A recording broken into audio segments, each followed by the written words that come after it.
grains today. Hi, I'm registered dietitian Jacqueline Gomes. Did you know that all grains start out as whole grains, but some are refined during a process that removes parts of their kernel, and this actually strips away much of the nutrition and flavor. A whole grain contains all three parts of the original kernel that you see here in this photo: the starchy endosperm, the fiber-rich bran, and the germ. So where can we even find whole grains? I think you'll be surprised that there are lots of common products you're probably already buying that are whole grain. So let's have a look. I'm going to start over here with cereal. So Fiber One is one of those cereals that is considered super healthy because it's rich in fiber. But let's have a look at the label. So the first ingredient is whole grain wheat, and it even tells you on the box, made with whole grain. So that's a dead giveaway. Another whole grain is oats. Oats is a super healthy morning hot cereal, and oats are considered a whole grain. If you're looking at crackers, let's take a look at Belvita. So Belvita tells you right here on the side of the box that it's made with 19 grams of delicious whole grains. So the examples are endless. Here, whole wheat. That word whole indicates that it is a whole grain. Now, it's not much, 5 grams of whole grain, and when we have a look at the ingredients, you'll see that the word whole grain is quite a few lines down in the ingredient list. So you'll know that it contains the majority of whole grains when it's listed as the first ingredient.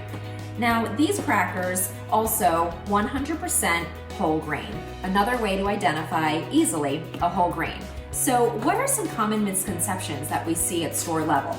So one of the misconceptions that I see is when you see a product that says multi-grain, so you'll see here multi-grain, that actually is not a whole grain. That just simply indicates that there are multiple grains within the ingredients. So if we have a closer look, you'll see that the first ingredient is enriched wheat flour. So the word enriched wheat flour automatically indicates that it is not a whole grain. So a better substitute if you are looking for a whole grain would be to choose the 100% whole wheat English muffin that contains 25 grams of whole grain.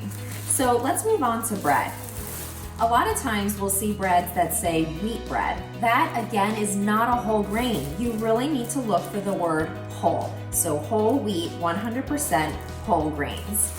Moving on to some other common items you might find. Corn. Did you know that corn is actually a whole grain? So when you're having popcorn as a snack, that's a really healthy way to get some whole grains into your diet.